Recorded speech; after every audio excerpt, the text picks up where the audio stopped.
Barra de Opinión presenta.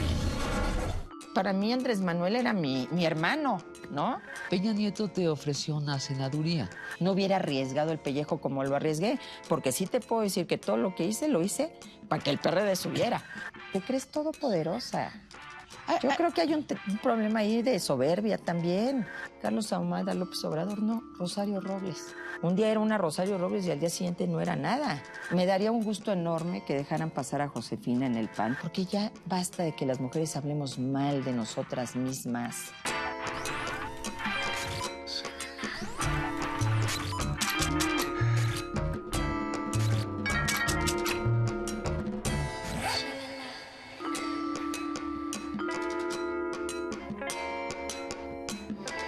Hola, Rosario Robles. Qué gusto que estés aquí. Ay, muchísimas gracias, Sabina. Andaba yo leyendo la consigna. ¿La consigna la qué consigna. dice? Cuando las mujeres no seamos una minoría en los lugares de poder de la sociedad, cuando seamos ahí una mitad como en la vida, sonará ocioso decir mujeres y poder, como decir cebras y rayas. Está buenísimo. Exactamente. A propósito de mujeres y poder, Rosario, ¿vas a ser candidata para un puesto político? Pues no, en principio no. No estoy en esa tesitura en estos momentos, no sé. A lo mejor si se presenta la oportunidad, pues tendrá que evaluar las circunstancias, las condiciones, por parte de quién, en fin, ¿no? Es decir, no, tampoco, yo creo que no es a costa de mi propia dignidad ni de mi trayectoria. Tendría que ser en congruencia con lo que yo soy. Peña Nieto te ofreció una senaduría. Pues eso dicen las malas lenguas, pero... Bueno, pues sería natural. Digo, creo que no sé si te ofreció una plurinominal, pero si es en una elección, probablemente ganarías con tranquilidad. No, bueno, no me han hecho ningún ofrecimiento formal. Y yo, pues, sinceramente, veo difícil sobre todo, pues, aquí en el Distrito Federal, que es donde pudiera yo ser candidata, porque de aquí soy, aquí vivo, yo no me ando inventando domicilios en otras partes, ¿no? Como Aquí, ciertas personas. Sí, no, de aquí soy. Soy chilanga, hija de norteños, pero chilanga. Entonces, no veo en este momento una condición. No lo he platicado, no lo he valorado, no me lo han ofrecido, entonces ni siquiera para que lo... ¿No te lo han ofrecido? No. ¿Ningún partido te lo ha ofrecido? Ningún partido. No, nada más me platica todo el mundo, oye, ¿qué vas a ser senador? Y digo, ay, pues está padre, o sea, que digan, aquí está tu curul y tú llega, ¿no? ¿Y qué condiciones tendría que tener un ofrecimiento para que Rosario Robles regresara a la política? Pues mira, en la política estoy, porque en la política puedes estar de muchas maneras, no solamente en una posición de poder, en una posición de un puesto de elección popular. Tendría que ser respetando mi manera de pensar y con la idea muy clara de que si yo llegara al Senado, pues no necesariamente en aspectos importantes coincidiría con el partido de Enrique Peña Nieto y con él mismo en algunos sentidos. Entonces, pues yo creo que más le valía él tener ahí gente que realmente vote todo lo que él pudiera proponer como presidente de la República, ¿no? Que a una rebelde y redenta como qué yo. horror. Los senadores tienen que responder a sus representados, no a sus partidos, Pues sí, ¿no? pero si ganas el gobierno, pues llegas con una lógica de impulsar una serie de reformas y de cambios. Y bueno, pues finalmente hay un compromiso de partido y yo sería alguien, pues como ajeno a eso. Yo iría a luchar ahí por mis ideas, por lo que pienso, por lo que siempre he luchado, que tiene que ver con un México, con una república de iguales, con un México en donde podamos ejercer plenamente nuestros derechos, con un México en donde no predomine esta violencia y esta desigualdad, y con un México en donde las mujeres ejerzamos plenamente nuestro derecho a decidir. Entonces, bueno, habría que valorar. Tampoco te digo que no te digo categóricamente no. A mí lo que me sorprende es que digas que categóricamente no se han acercado a ofrecerse. Eso es lo que me sorprende de tu afirmación. No, realmente no me han hecho un ofrecimiento formal de sentarse en una mesa y decir, oye, te ofrecemos esto. Me han dicho mucha gente y a mí me sorprende mucho, ¿eh? Pues sí, y hay mucha expectativa. Es lógico. En el 2006 fundaste con otras mujeres una empresa de asesoría política llamada Sostén. Sostén así como brasier. Sostén como apoyo como sustento, como base, como plataforma. Pero también Y como sostén. porque somos el sostén, las mujeres de este país. Y sostén también en su parte sexual, simbólica. Pues, mira, ¿te acuerdas de ese libro que acaba de escribir Gioconda Belli? Maravilloso, que se llama El País de las Mujeres. No, pues yo Entonces, no voy a ser de las que diga que sí leí algo que no he leído, ¿eh? O sea, no lo leí. bueno, este libro que te recomiendo, que a mí me encanta, Gioconda Belli como poetisa, ¿no? Sus poemas eróticos que son maravillosos. Y una mujer extraordinaria que estuvo en la Revolución en Nicaragua y que ahora vive en Estados Unidos maravillosamente escribiendo. Bueno, su último libro se llama El País de las Mujeres. Y la elección la gana una mujer que es del partido de la izquierda erótica, del pie, y el pie era un simbolito, ¿no? Y ella era una mujer extraordinariamente sensual, una mujer muy atractiva, la candidata a la presidencia, y ganan porque proponen, su programa de gobierno es muy interesante, es una cosa de vamos a cuidar el país, hay que poner la casa en orden, hay que limpiarla, hay que quitar la mugre y poner esto bien, y eso, para eso, las mujeres. Entonces, fíjate, entre comillas, atributo que el estereotipo lo convirtieron en su fortaleza. Bueno, es falso que una mujer cuando se presenta de candidata a un puesto, sea en política o en otra esfera, sea un valor neutro, el hecho de que sea mujer. Ahora, ¿cómo lo convierte una mujer en un valor positivo? Con el compromiso.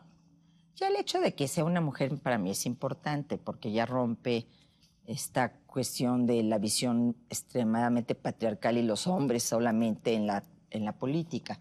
Pero también es un hecho que no basta con eso y que cómo te conviertes en un símbolo, cómo te conviertes también de alguna manera en un aspecto subversivo de esta manera patriarcal de conducir la vida política, pues comprometiéndote con el género y con toda una perspectiva. Tú has ayudado a varias mujeres a ganar sus puestos políticos.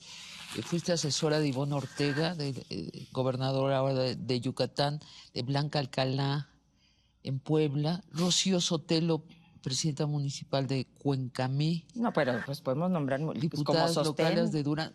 Ha ganado ¿cuántas? Muchísimas campañas. Oye, ¿todas priistas? La gran mayoría. Qué curioso, ¿no? Pues es que el PRI creyó en sostén y el PRI se atrevió a impulsar a las mujeres, a ganar con mujeres. Y tú eres asesora de Peña Nieto. Yo he estado trabajando con Peña Nieto, no como una asesora personal de Peña Nieto, sino en asuntos que tienen que ver con el género. Se han hecho reformas muy importantes en el Estado de México, muchas de las cuales impulsamos aquí en la Ciudad de México cuando yo era jefa de gobierno. Y la ley para criminalizar la interrupción del embarazo era una tentación que estaba ya en el Congreso del Estado de México y no pasó. Nunca lo presentaron, nunca se presentó. Pero ahí estaba la tentación, nunca se presentó, ¿cierto? Bueno, pues obviamente hubo esta influencia de la jerarquía católica de presionar a los gobiernos estatales para que pudieran hacer la reforma como se hizo en pues, muchas entidades de la República, y evidentemente que en el Estado de México simplemente ni siquiera se tocó en el Congreso, ¿no? Es curioso porque el PRI, entre sus virtudes, tiene la de cooptar, en el sentido lato de la palabra, de atraer, de incluir, de utilizar, de emplear el talento que viene de afuera, cosa que no sucede con nuestra izquierda, que se debate entre los afectos y desafectos y las rivalidades internas y muchas veces expulsan a los talentos que tienen dentro y ciertamente no atraen a ningún talento que no esté incorporado. Yo creo que el problema de la izquierda muchas veces es esta visión canibalesca y esta idea de que si ya te conviertes en peligroso para alguien, y sobre todo para alguien que piensa como piensa Andrés Manuel López Obrador, es difícil sobresalir. Es decir, cuando ya lo ves a los ojos y de tú a tú, entonces ya no le gustaste, ya no le caíste bien. Ya cuando puedes contender por el mismo puesto. Cuando te conviertes, ahora sí que en un peligro para él. Entonces, y el para PRI, la República Amorosa. Para la República Amorosa, en donde el amor es para los míos, ¿no? Es decir, se acaban de excluir del equipo de campaña, pues son una corriente importante del PRD. Yo tengo mis diferencias con ellos, pero bueno, finalmente no dejan de decir a los chuchos, ¿no? Los dejo fuera de la campaña. Pero bueno, mi llegada a este vínculo, digamos, no es con el PRI no tanto en la lógica del partido, ¿no? Sino de estas candidatas que nos convocan a Sostén, que igual pues como empresa, que a mí me costó trabajo transitar en esta lógica de la política, la lógica de la empresa. Sí, donde tienes que estar de alguna manera ciega a ideología. Pues sí, aquí se trata de impulsar a mujeres que lleguen al poder con una estrategia y vender ese servicio. Y yo necesitaba también trabajar de algo, mi querida Sabina, pues yo vivo de mi trabajo y siempre he vivido de mi trabajo. O sea, entonces... y tú no puedes responder por si estas mujeres que ganaron después tienen una agenda con perspectiva de género. No puedo responder, pero el hecho de haber, y esa es la diferencia, porque a mí no me cooptaron en mi pensamiento. A mí me contrataron para un servicio. Y el día que hubo un posicionamiento que no estaba de acuerdo con mi manera de pensar, pues yo lo expresé públicamente sin ningún problema. ¿A qué te refieres? Pues bueno, por ejemplo, las regresiones que hubo en Yucatán con relación al aborto. Entonces, pues yo escribí en mi programa con Pepe Cárdenas y en todos los espacios en los que he participado, abiertamente digo esta diferencia con el PRI. ¿Y tu ahijada, de alguna manera, Ivonne Ortega, no te reclamó? Nada, porque ellos saben. Y mira, y por ejemplo, mi llegada al Estado de México se da también de manera muy circunstancial. A mí me invita Carolina Monroy, en ese momento directora de TV Mexiquense, a participar en el programa de Mujeres en el Riesgo con mi muy queridísima Tere Vale, y empezamos el proyecto. Entonces yo empiezo a tener una relación de amistad con Carolina Monroy y su marido, a los que quiero muchísimo, Ernesto Nemer, hoy secretario de Gobierno en el Estado de México, y él llega a la Diputación y me pide apoyarlo en toda la estrategia que tenga que ver con las mujeres, porque él lleva un compromiso muy fuerte con mujeres. Y simultáneamente lo hago con Enrique Peña Nieto. Pero yo, en mi programa de Mujeres en el Riesgo de TV Mexiquense, seguía opinando libremente y muchas veces no coincidiendo con lo que el gobierno estatal podía hacer o la posición del PRI en determinadas circunstancias. Entonces, no es una cooptación, es una asesoría, es un trabajo que se tradujo desde mi punto de vista en cosas positivas para las mujeres. Y eso es donde yo me siento satisfecha. La cooptación en México tiene una connotación negativa. Como negativa. Palabra, pero no, de hecho no lo es. Así es. ¿Cuál fue tu primer puesto político? Mi primer puesto político, pues era desde que era estudiante. En la UNAM. En la UNAM, yo logré ganar la elección para consejeros estudiantiles del consejo de mi facultad, que es la de Economía.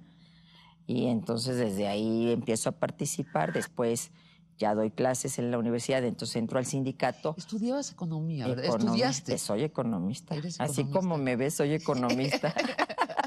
Y como me ves, venía de escuela de monjas, mi querida Sabina, la primaria y la secundaria. No me digas. Sí. Bueno, me acuerdo muy bien, nacida en Ciudad Satélite, Sí, que también es sorpresivo. Sí, en Echegaray, es donde la casa de mis padres de toda la vida. Y entonces, evidentemente... Y entonces estás en la UNAM, en el ala izquierda del UNAM. Del UNAM.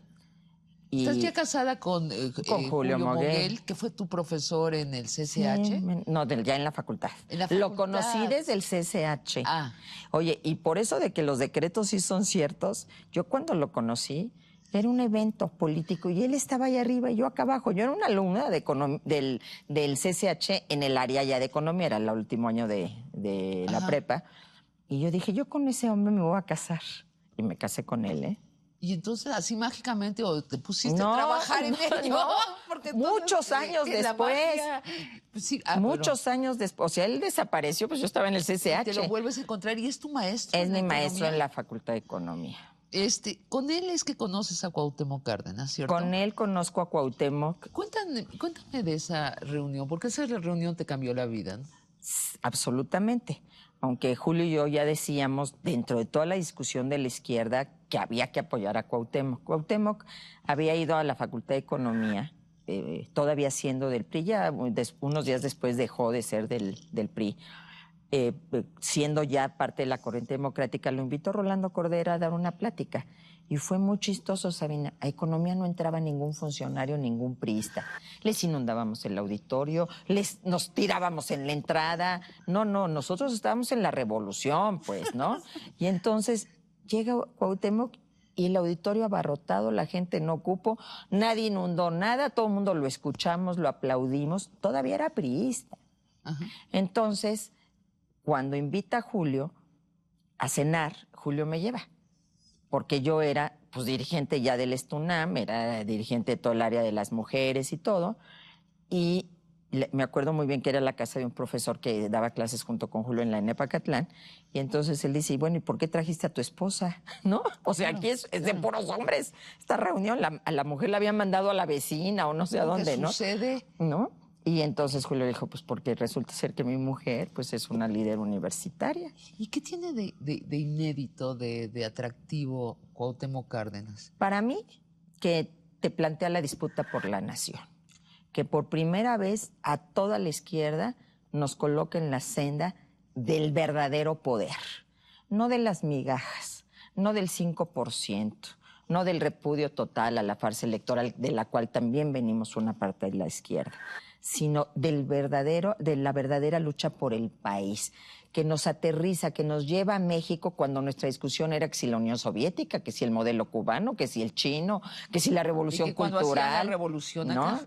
Exactamente, la revolución que nos gusta más, y la guerra de guerrillas, la lucha así o asado. Y esos eran nuestros debates. De horas en un auditorio. Digo, era un debate muy cómodo, muy padre, pero finalmente México estaba ausente de nuestra preocupación. Cuando yo conozco a Cuauhtémoc, que es en 1987, él todavía es de la corriente democrática, él nos dice que es muy probable que rompa con el PRI y que va a iniciar pues una lucha por la democracia y por recuperar él siempre planteando esta senda, digamos, de la revolución y de lo que estaba vigente en nuestra Constitución. Y a mí, pues la verdad que yo ya estaba de antes diciendo, pues hay que estar con Cuauhtémoc, y cuando yo lo conozco, se da un debate muy fuerte en la izquierda y somos el sector universitario los primeros que apoyamos a Cuauhtémoc Cárdenas. Acuérdate del gran evento en la universidad en el 88, masivo, multitudinario, que demostró que las clases medias estaban con el proyecto cardenista y que esta ciudad, desde el 88, es una ciudad progresista, democrática, con aspiraciones de ir mucho más allá, digamos, ¿no? Demos un salto. En 1988 no gana Cárdenas la presidencia. Hay un acuerdo más o menos consensuado de que hubo un fraude en el 88. En 1997, Cuauhtémoc Cárdenas gana la jefatura del gobierno del DF y su nombramiento de secretario general es una enorme sorpresa. ¿A quién nombra? O sea, Rosario Robles. ¿Y por qué la sorpresa? ¿Fue sorpresa también para ti? Cuando me lo dijo, absolutamente. Porque, bueno, pues yo dentro del PRD siempre fui de sala cardenista, siempre muy cercana a Cuauhtémoc en sus planteamientos, en su visión. En el 97 yo era la secretaria de organización del Partido de la Revolución Democrática. Había estado en la campaña por la presidencia del PRD de segunda de Andrés Manuel López Obrador. Y conjuntamente con Andrés Manuel diseñamos toda una estrategia para conquistar el territorio. Esa es la gran aportación de Andrés Manuel siendo presidente del partido. Es decir, espérense, esto se trata de ir por los votos y hay que organizarnos para ganar abajo. Y encontró conmigo como ese clic y esa capacidad de operar, y formamos, y a mí me tocó ser la que encabezó todo ese proyecto, las famosas Brigadas del Sol, no solo en el DF, sino en todo el país. Entonces, yo estuve muy cerca de Cuauhtémoc en la campaña. Pero no te esperabas el nombramiento, su mano derecha. Me tocó además, siendo diputada, estar en la Comisión para la Reforma del Estado en el 96, donde por primera vez se estableció que los defeños podríamos elegir a nuestro gobernante, a nuestro jefe de gobierno, y todo eso pues me fue acercando mucho a Cuauhtémoc, más de lo que ya había esta pues coincidencia, esta empatía, ¿no? Y bueno, cuando a mí me llama a sus oficinas de la Fundación cuando ya ganó el gobierno de la ciudad acuérdate que pues, ganas en julio y tomas posición hasta diciembre, me llama un día y me dice, yo estaba en la comisión de enlace. La primera sorpresa es que yo era la única mujer en la comisión de enlace, entre el equipo de Espinosa Villarreal y el de Cuauhtémoc Cárdenas. Pero todo el mundo decía, Rosario va a lo social. Yo venía de ser presidenta de la Comisión de Desarrollo Social de la Cámara. Y es mujer, mi perfil es mujer, mi perfil en la universidad, mi perfil de luchadora social, de economista, todo me llevaba a ser, si es que había alguna posibilidad, secretaria de Desarrollo Social. Entonces, cuando él me dice, oye, ¿quién te gustaría o quién me propones para ser mujer en la Secretaría de Desarrollo Social? ¿A quiénes ves? Y yo dije, pues ya estoy fuera de la jugada. ¿Yo? ¿Mandé? ¿No le dijiste yo? No. O sea, dije, pues no, ¿cómo crees? La disciplina. Y además era Cuauhtémoc, pues, ¿no? Y entonces, le digo, pues fulana, sutana, mengana, ¿no? Y demás. Sí, ok, muy bien. Es que yo he estado pensando que te vayas a gobierno. Y entonces, pues yo entiendo, gobierno hay 500 puestos en gobierno y no, digo, seguro en un mando, pues medio, no sé, ¿me entiendes? Tú nunca te imaginas, nadie. Y cuando salgo, iba yo manejando mi Jetta y me paro a los 2 cuadras y dije, a ver, ¿qué me dijo Cuauhtémoc? Cuauhtémoc me propuso ser la secretaria de gobierno, o sea, como que me cayó de repente un 20. ¿Usó el término? Nunca dijo secretaria, pero pues él daba por sentado que yo le estaba entendiendo perfecto. No vas a ir a desarrollo social, proponme gente y porque yo estoy pensando que vayas a gobierno. Y todavía me dice, pero te pido que esto lo mantengas en absoluto silencio, porque te cortan la cabeza antes de llegar. Y yo dije, ¿le digo a Julio? No le digo, ¿Y le dijiste? Entonces le hablo, Julio, tengo que hablar contigo. No estoy metido en el análisis del programa del gobierno que vamos a instrumentar. No, te pido que nos veamos 5 minutos. Fui a verlo a Reforma, estaban en un hotel de Reforma los sesudos discutiendo. Y llego y le dije, ¿sabes qué? El ingeniero Cárdenas me acaba de proponer ser la secretaria de gobierno. ¿De veras? Sí. ¡Qué maravilla! ¡Qué padre! Yo como que fui asimilando, diciendo, ¡ay, carambas! Es un cambio bien importante, porque además, pues en las épocas del PRI de aquí en la capital, pues era como el plomero, ¿no? El fontanero, vete tú a saber que era el secretario de gobierno. Y yo creo que con eso Cuauhtémoc manda un mensaje enorme. ¿Qué mensaje? Pues el mensaje de la igualdad, el mensaje del reconocimiento a las mujeres. Y ¿sabes qué? Yo luego lo he visto mucho y a ti te encanta el psicoanálisis en la terapia, el hecho de que no está peleado con su parte femenina y que no tiene problemas, de ahí tener a una mujer al lado. En 1999 se va a Cuauhtémoc a hacer su campaña presidencial y te nombra jefa de gobierno. Bueno, me propone a la Asamblea Legislativa. Y te aprueban. Sí.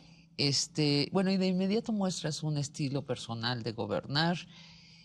¿Qué te enorgullece de tu mandato? Muchas cosas, obviamente. Pues primero... Dime 3. 3, el que demostramos que las mujeres, o demostré que las mujeres podemos gobernar. Ya había habido otras mujeres gobernando en el país, pero aquí estamos hablando de la capital, estamos hablando de 9 millones de habitantes, estamos hablando de un impacto nacional. Habían sido mujeres en estados pequeños, ¿no? Como sí, Beatriz Paredes, Tlaxcala, Griselda Álvarez. Colima, Yucatán, Dulce María. Sí. Entonces, evidentemente que el que fuera la capital de la República, el corazón, la izquierda mexicana, y además una mujer que no venía del PRI, que venía de la izquierda, pues sí fue un golpe así. El 5 de diciembre, el 5 de diciembre tomó Cuauhtémoc posesión, el 4 de diciembre dio a conocer su gabinete y todo el mundo con los ojos cuadrados. Otro momento fue tu resolución del conflicto con los estudiantes, que en vez de amenazarlos o darles todo lo que querían, sales, te metes al periférico a encontrarlos a medio camino y hablar con ellos. Además, en primera fila, sin guaruras ni granaderos enfrente. Bueno, yo acababa de llegar al gobierno. Tenía 1 mes y medio y la gran interrogante es, ¿podrá una mujer con la Ciudad de México? Cuauhtémoc estará detrás de ella cuando Cuauhtémoc pues andaba de campaña ahí en Baja California, en Yucatán, en Quintana Roo, ¿no?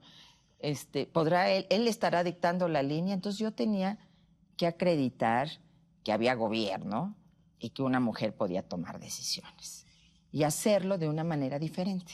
Y obviamente la ley Robles, que es la ley Robles. La casi despenalización del aborto, que fue un golpe para todo el país, es decir, resonó por todo el país y ha tenido consecuencias a la larga. Porque además fue en respuesta también en el momento político oportuno para decir no a la contrarreforma. Es decir, acuérdate que recientemente en Guanajuato se quería quitar en esos momentos que por violación pudieras interrumpir el embarazo, lo que era terrible, y teníamos el caso Paulina ya en Baja California. Entonces nosotros mandamos, y yo además me enorgullezco mucho, Sabina, de haber sido yo como jefa de gobierno, no que fuera la fracción del PRD en la asamblea y luego yo publicar un decreto.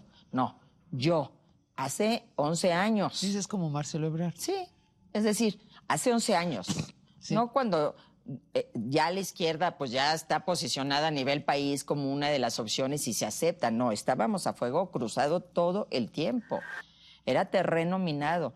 Y yo dije, es que yo tengo que ser congruente con el compromiso que tengo con las mujeres.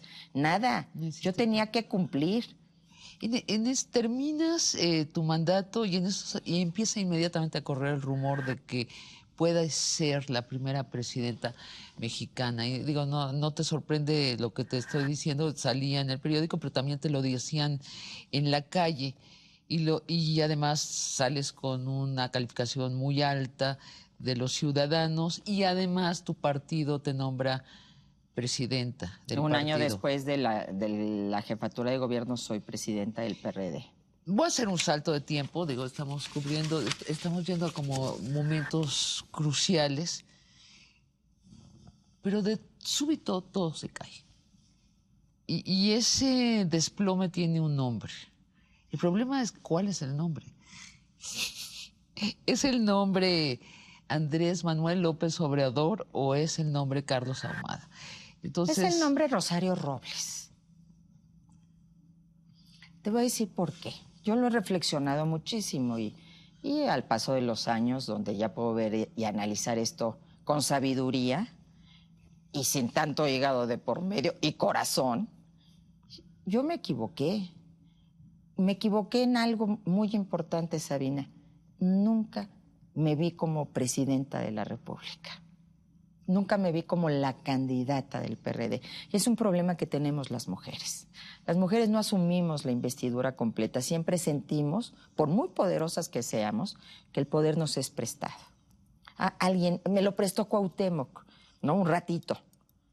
Y entonces ¿en qué yo no se tradujo eso? En nunca, o sea, yo era un fusible. Para mí el objetivo es que el PRD llegara a la presidencia. Yo tenía 2 candidatos, Cuauhtémoc Cárdenas y López Obrador. Y entonces nunca me vi ahí.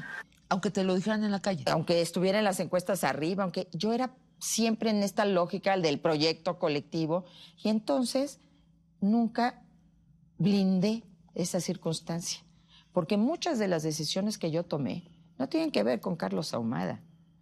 Yo tomé decisiones estando en el gobierno de la ciudad para que el PRD ganara, que no tenían nada que ver con él, yo ni lo conocía. ¿Cómo cuáles? Pues decisiones de ir a los medios, a que tuviéramos una campaña muy intensa de medios de comunicación, porque yo decía, no es justo que todo el día nos ataquen los medios y que no podamos nosotros defender lo que está haciendo el gobierno. El PRD necesita 6 años más para que esto tenga una solidez. Pero eso te dio mucha imagen pública. Pero entonces me la dio porque yo estaba haciendo un buen trabajo, porque claro, lo que decía pues era verdad. Pero no es una equivocación. Pero sí es una equivocación, porque si yo hubiera pensado en mí, probablemente no hubiera hecho eso así.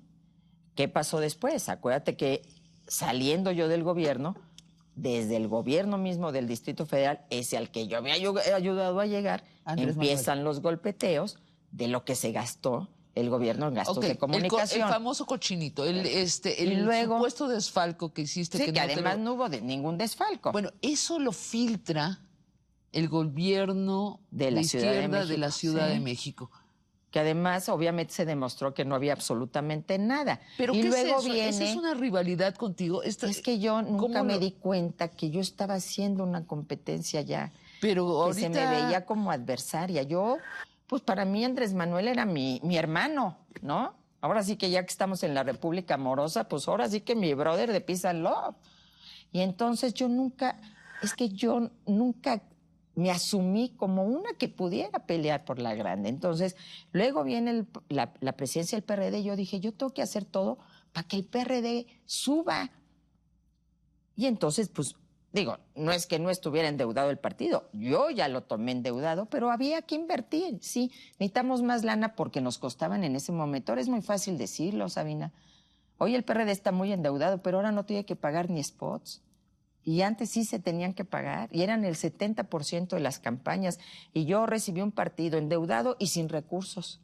Tenía que endeudarlo para poder duplicar nuestro número de diputados y tener más prerrogativas para la campaña presidencial. ¿Cómo entiendes ahora, visto a la distancia, como dices tú, sin hígado y sin corazón, que haya sido el gobierno del Distrito Federal, presidido por Andrés Manuel López Obrador, quien filtró la información sobre un posible desfalco de tu gobierno?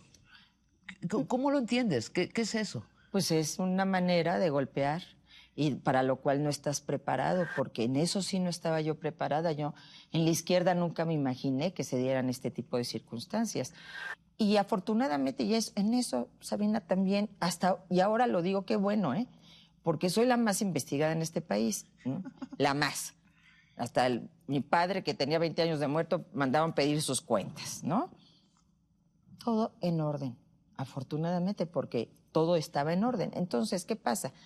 Que yo eso no logro sortear todo eso porque mi afecto estaba de por medio, pero no por Carlos Ahumada, sino por mi partido y por Andrés Manuel López Obrador. Entonces, evidentemente que el no haberme asumido como una posible contendiente, a mí me colocó en un franco muy débil. Y también me llevó, y yo así, siempre digo, esa idea de que lo puedes todo, ¿no? Y que como mujer, si eres pionera y eres transgresora de los cánones patriarcales de hacer la política, pues también, y aquí está mi relación, y pues todo eso lo descuidé y cometí los errores. Por eso te digo, Carlos Ahumada López Obrador, no, Rosario Robles. Y colocas esta relación que tuviste con el empresario Carlos Ahumada dentro de la misma lógica. O sea, Sí. no te cuidaste. No me cuidé. No me cuidé porque Y no fuiste entendí. utópica también. No entendí exactamente que las mujeres en la política todavía somos sancionadas de manera diferente. Hay una sanción moral diferente con relación a nosotras.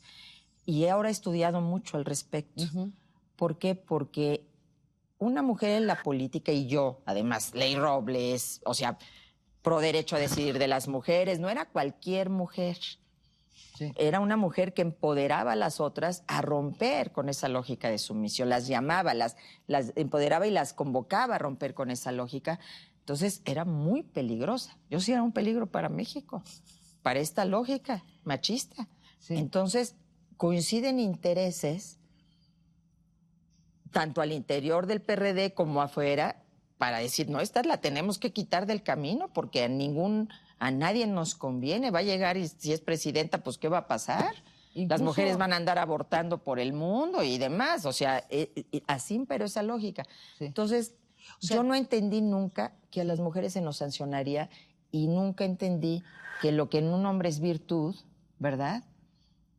Pues hace sus carreteras del amor, o tiene sus novias y sus esposas luego, o se casa y se descasa y se vuelve a casar. O se casa con una actriz no, perdón, tiene una hija con una actriz. O se casa con una actriz, la manda a vivir fuera de la Ciudad de México y a los 3 meses se divorcia y se casa, después se divorcia y a los 3 meses se casa pues con la ex embajadora. O sea, todos son de revista, de portada de revista. Ajá. Y no, ¿cómo? No, si las mujeres son castas, obedientes, lindas, Rosario, ¿qué te pasa? No. Yo cometí esos errores, por eso sí creo que el problema estuvo en mí. en nadie más. Yo creo que ya basta de echarle la culpa a los otros. Si yo hubiera estado perfectamente bien en mi centro, si yo hubiera entendido y asumido que era una esperanza para muchas mujeres y que me tenía que poner al tú por esa candidatura presidencial de la izquierda, yo hubiera dado pasos tal vez diferentes. No hubiera arriesgado el pellejo como lo arriesgué, porque sí te puedo decir que todo lo que hice, lo hice para que el PRD subiera, no para mi beneficio personal. Y si hubieras tenido tal vez a Rosario Robles de asesora. Pero ya, o sea, 6 años después. 6 años después, no, pero lo digo en serio. Es decir, ¿tuviste a alguien cerca que cuidó eso? Hubo amigas y amigos que me lo dijeron, Ajá.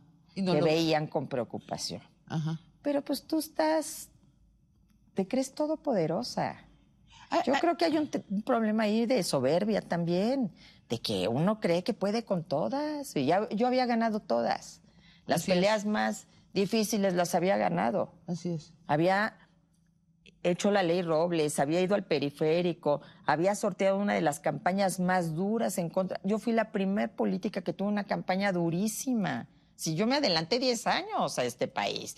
Y entonces había sorteado todas. Todas. Dije 100 diputados, no tuve 100, tuve 98. El PRD había subido en todos los estados donde había habido elecciones locales. Todo lo que hoy ha perdido se había ganado conmigo. Y eso me hizo pensar que podía todo, que también podía ¿Jalar a todo el país? no, y retar a la sociedad Ajá. en parámetros para los que todavía no estaba tal vez en Es ese lo que me momento refiero. preparada, ¿no? Con jalar, pensaste que tu sensación de bienestar era la de todo el país, no, que todos sí. te acompañaban. Estaba- A ver, Rosario, hay un momento, yo creo que es un momento que la izquierda no se ha recuperado de él. Es este momento donde se reúne el PRD en torno tuyo para hacerte un juicio. ¿Dónde sucede esto? Primero que nada, ¿dónde sucede eso? Sucede en Morelia. Tú dices una reunión a la que yo fui la última al PRD. Sí. En Morelia, y donde pues era increíble porque decían cosas que decía, bueno, pero si saben exactamente que es al revés, ¿no? Pero yo nunca entendí siquiera el contexto de la reunión. Están en Morelia y es formalmente, ¿cómo se llama esa reunión? Pues una reunión del Comité Ejecutivo Nacional a la que fui convocada y yo fui. Y que era... Y fui absurdamente, ilusamente a decir, oigan, ustedes saben que... A explicar. Digo, a explicar y acusada, ¿no? De que la gente cercana a López Obrador era la que había agarrado dinero y salido en los videos, ¿verdad? O sea, como fui el chivo expiatorio también, ¿eh? Y lo entiendo. Pues en ese momento López Obrador era el primer lugar en las encuestas y había que protegerlo. Y a alguien había que echarle la culpa. ¿Y de qué Digo, se a te mí me acusa? pueden echar la culpa ¿De lo del de mal dinero? enamoramiento, digo, pero no.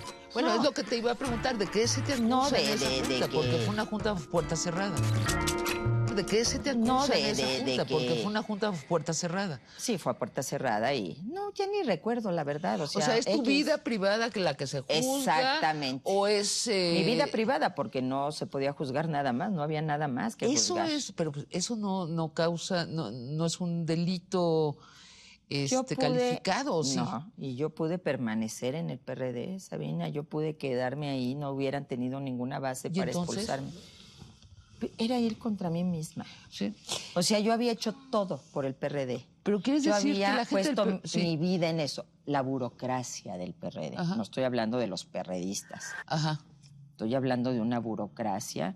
Estoy hablando de que además el PRD había estado sometido a una situación muy difícil con la exhibición de esos videos. Y estoy hablando de que la circunstancia pues me apuntaba todo hacia mí, en Pero- medio de un ruido tremendo. Pero hablan de tu vida personal, es lo que se me escapa. No puedo entender un partido político que habla de la vida personal de un correligionario. Sobre Además todo de de la que- izquierda. Sí. Y como yo diría, Bueno, a ver, avienten la primera piedra, queridos, porque- todos los que estaban ahí sentados, Sí, porque ¿no? habría que decir que en otros partidos ni siquiera hubiera cabido una mujer como Rosario Robles. Se da en la izquierda. Así es. Necesariamente. Bueno, exactamente. Yo pienso que, y vuelvo al tema, y yo lo dije en su momento, me equivoqué al vincular la vida privada con la vida política. ¿La Si yo vinculaste? hubiera mantenido al margen esa relación, ¿Pero cómo? Pero mira- ¿Mantenerla en secreto o no presentarle a Carlos Ahumada no a es que yo no se periodistas? los presenté. Entonces, ¿cómo mantenerlo Lo- al es- margen? El que él llegara a eventos conmigo, a reuniones, que ahí los perredistas, pues este es un empresario, llegaran a tocarle la puerta, porque esos perredistas, la inmensa mayoría, fueron a tocar la puerta sin que yo lo supiera, Sabina. Sin que yo lo supiera. Y de repente ya estábamos todos en un leazazo. Y entonces, y vuelvo a lo mismo, yo me sentía como la que tenía, es la culpa permanente que cargamos las mujeres, las Evas eternas. Yo sentía que por mi culpa eso le había pasado al PRD y que si alguien se tenía que inmolar era yo y ni modo. Y bueno, pues aquí estamos, pero ¿sabes qué? Yo siempre digo que las cosas pasan por algo. Ajá. Y mira, qué bueno que ya no estoy ahí, ¿eh? ¿En dónde? Ahí, En el PRD. En el PRD. No, pues, puro fracaso. ¿O no? ¿Lo crees? O sea, Pues bueno, menos diputados, menos presidencias municipales, menos gobiernos. Ya lo único que faltaba, Michoacán. bueno, Entonces, Zacatecas bueno, con se la perdió, pena, Michoacán. con todos los triunfos del PRD yo tuve que ver. Y no tengo que ver con sus fracasos. Entonces, y estoy ahí reconstruida a pesar de una campaña brutal, Ajá. de momentos muy difíciles, Sabina, muy difíciles desde el punto de vista personal, porque a mí se me cayó todo, porque a veces se te cae la parte política, pero tienes la parte afectiva, a veces se te cae lo afectivo y estás toda así, pero tienes lo político, tienes tu vida profesional, ¿no? De repente, un día era una Rosario Robles y al día siguiente no era nada, y no tenía nada. Y reconstruirme de esas cenizas me ha costado mucho trabajo, pero sabes que lo digo con mucho orgullo, porque resistí finalmente la campaña, porque una vez más acredité que contra nosotras es más duro el asunto, pero a mí me da un gusto enorme cuando estoy en la calle, cuando voy a comer, cuando hago mis giras por todo el país, que voy y vengo, que las mujeres me abrazan, porque es que eso me humanizó, eso me bajó. De allá arriba, donde yo andaba, creyendo que podía hacer lo que quisiera, aquí, hacer una más. Las mujeres me ven como la que trae el golpe en el ojo, igual que ellas, y órale, a darle, a levantarse y a seguir luchando. Bueno, sigo por donde empecé, pero más detallado. En el 2006, Andrés Manuel López Obrador copa Avenida Reforma en la capital, sin duda polariza a la sociedad. Una buena parte de los ciudadanos lo consideran culpable de haber polarizado innecesariamente a la sociedad, los otros consideran que la polarizó con razón, pero el hecho es que 6 años después Andrés Manuel está hablando de la República Amorosa, de que nos amemos los unos a los otros, y va por la presidencia en el 2012. Lo dije desde el día 1, ¿eh? Nunca me cupo la menor duda. Está escrito, siempre dije, va a ser el candidato de la izquierda. Yo ya me hubiera hecho rica con tantas encuestas, con tantas apuestas. Mientras todo el mundo apostaba que iba a ser un hombre de secretario de gobierno con Cuauhtémoc, yo ya sabía que iba a ser una mujer y que iba a ser yo, debí de haber apostado. Ahora que todo el mundo decía, no, es que Marcelo, va a ser Andrés Manuel. A ver, pero la pregunta es, ¿por qué Rosario Robles no puede procesar, digerir, reciclar, pone el verbo que quieres, esta historia tuya y regresar a la política? No, regresar a la política, sí. Bueno, al regresar a los puestos de poder. Pero es que no puede ser a costa de uno y mintiendo y presentándose como lo que uno no es. Eso es lo que yo creo. Pero todo lo que acabas de decir, pues, dices, no, yo me responsabilizo y desde allí no puedes reciclarte para... Sí, pero no con un pragmatismo en donde se te olvide tu manera de pensar y tus ideales. Digo, ya sé que ahora la cosa es muy pragmática, pero hay ciertas... Todavía soy de la vieja usanza, pues, es decir, soy de izquierda. Es decir, no hay... Tengo una ideología, Claro. entonces en lo que yo puedo regresar tiene que ser compatible de alguna manera, no te digo que al 100. Claro, te traduzco y corrígeme si me equivoco. No existe un partido político ahora por el cual puedas contender. Sí existe un proyecto por el cual yo pudiera contender, porque para mí hoy el tema es cómo rescatamos este país de manos de la derecha. Primer punto de definición. Acuérdate que yo estuve en contra de las alianzas de la izquierda con el PAN. Para mí es inviable totalmente y yo lo que quiero es que México recupere una ruta liberal. Primer punto. Entonces, eso ya decanta. ¿Con quién no? Ya no puedes estar con el PAN. Jamás. Okay. ¿No? Entonces, de este lado centro-izquierda yo pudiera ubicarme. No, el Partido Verde no.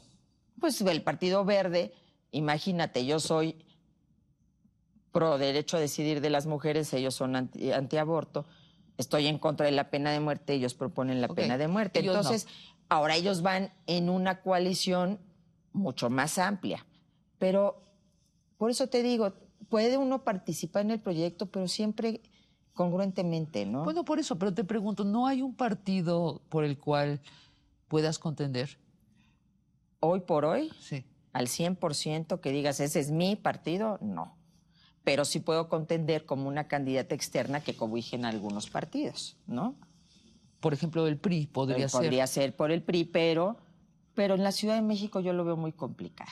En la Ciudad de México. Yo lo veo muy complicado. Te quiero decir que como sostén incluso, a pesar de que tenía yo que pensar en la cosa empresarial y todo, y de que había que ganar un dinerín, pues había lugares en los que yo decía, no, ahí no le entro, porque ahí es, el candidato es mi amigo fulano de tal, del PRD, ¿sí me entiendes? O sea, finalmente hay también afectos, ¿no? Y dentro del propio PRD yo sigo teniendo a gente que quiero muchísimo. Y entonces, pues depende mucho de quiénes sean los candidatos en el DF. Es decir, falta mucho. Yo no... Lo que te quiero decir con esto es que no me cierro, pero tampoco es a costa de y a cualquier precio, ¿no? Yo ya pagué muchos precios. Yo ya, a estas alturas de la vida, lo quiero hacer con tranquilidad y rescatando lo único que he logrado rescatar de todo este rollo, que es mi dignidad. Y entonces, pues no la voy a poner así nada más en la mesa a cambio de nada, ¿estás de acuerdo? Entonces yo tengo que pensar con mucha serenidad.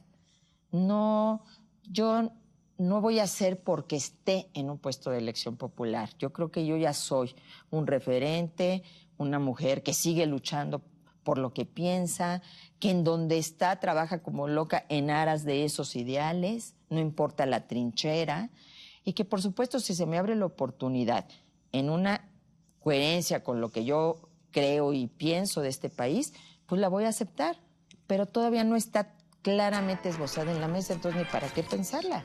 Luego uno se emociona y resulta ser que no. Hay dos mujeres contendiendo por puestos altos en el 2012.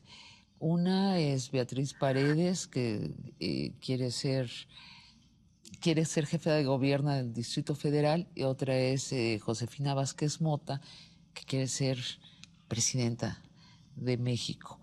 Ambas apoyaron la criminalización de la interrupción del embarazo. ¿Qué te dice esto? Pues me dice de que se necesita a veces mucha valentía para sostener posturas y una visión también de compromiso con las mujeres.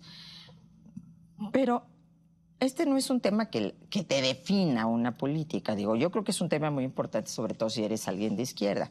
Pero pues puedes apoyar el aborto y se te mueren los chavos en el News Divine porque hay un operativo que es totalmente autoritario, policíaco y criminalizador de los jóvenes. Entonces digo, mira, ¿sabes lo que he aprendido? Que esto no es blanco y negro. Esto hay muchos matices. Son dos mujeres a las que yo respeto profundamente. Me daría un gusto enorme que dejaran pasar a Josefina en el PAN. Tengo todavía mis dudas. Porque me encantaría ver una contienda con un joven, un relevo generacional que represente a Enrique Peña Nieto, un hombre de la experiencia de López Obrador y una mujer. Y bueno, pues ahorita ya hay dos varones candidatos, ya por esos partidos pues no va a haber la posibilidad de que sea una mujer en esta contienda. El único que mantiene esa llamita todavía prendida pues es el PAN. Ojalá sea Josefina, me va a encantar. Otra cosa es que yo coincida con su pensamiento y que vaya a votar por ella. Esa ya es otra cosa diferente, pero que eso representaría algo importante y que uno de los tres partidos poderosos presenten una candidatura de mujer es importante. Y no podemos despreciarlo y me parece que sería un paso significativo. Aunque sean políticas que en la práctica no tienen una perspectiva de género. Yo creo que son avances. Ahora, O sea, primero no puedo... media feminista. No, ojalá, Después pasa la otra mitad. ojalá las que tenemos una perspectiva de género pudiéramos estar ahorita en esa posibilidad. No estamos. Entonces, dentro de lo posible, el que haya una mujer en la contienda presidencial me parece muy importante. Ahora, una mujer cuyo discurso y propuesta es la continuidad de lo que hoy tenemos. Entonces ahí ya empieza, entonces no solo importa el género, importa el proyecto. Por eso yo siempre he sido feminista y política.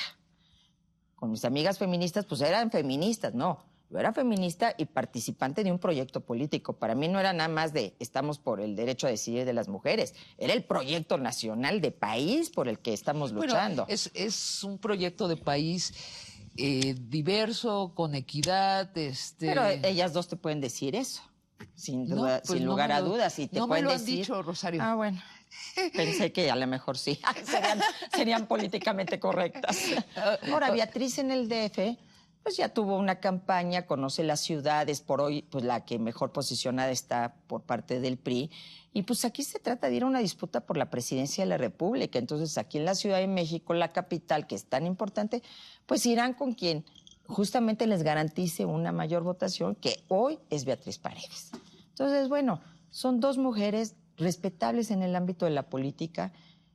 Y, ¿sabes qué? Siempre digo, el otro día me hizo una llamada en un programa en el que estaba, es que ¿por qué tú hablas tan bien de Marta Fox o te juntaste con Marta? ¿Y por qué hablas bien de Beatriz y habla de Josefina? Porque ya basta de que las mujeres hablemos mal de nosotras mismas.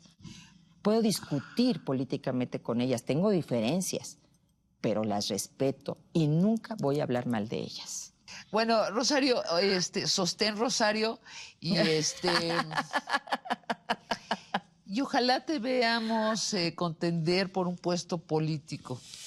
A mí me daría mucho gusto. Muchas gracias por esta conversación. Ay, al contrario, Sabina, siempre es un gusto platicar contigo y vamos a ver, todavía falta. Pero yo sé que a ti y a muchos les daría mucho gusto. Y yo donde pueda estar apoyando y luchando por lo que pensamos muchas de nosotras, ahí voy a estar, te lo aseguro. Gracias, Rosario. Gracias. Barra de Opinión presentó.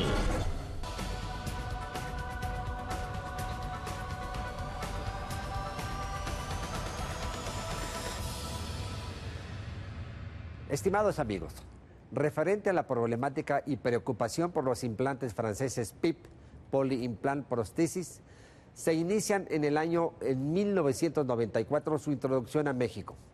Y es hasta febrero de 2010 que la COFEPRIS revoca el permiso para seguir introduciendo este producto, porque la Agencia Francesa de Seguridad Sanitaria de los Productos de Salud, por sus iniciales la AFSSAPS, encuentran problemas con la textura en los implantes. En el contexto general se ha hablado de cáncer y muertes, pero está demostrado que los implantes de silicón no producen cáncer y muerte. En un reporte real y documentado no existe. La Asociación Mexicana de Cirugía Plástica, Estética y Reconstructiva, la AMCEPER, ha recolectado información de sus agremiados y ha reportado aproximadamente unos 4.500 casos de implantes PIP, de los cuales ninguno ha tenido complicaciones serias. Pedimos al público en general que no se alarme. Hay mucho amarillismo en la información. Si algún paciente tiene este tipo de implantes, debe recurrir a su médico, el cual las checará clínicamente y si hay duda, se le realizará un ultrasonido o resonancia magnética para comprobar si hay ruptura y solo en este caso hay que quitarlos.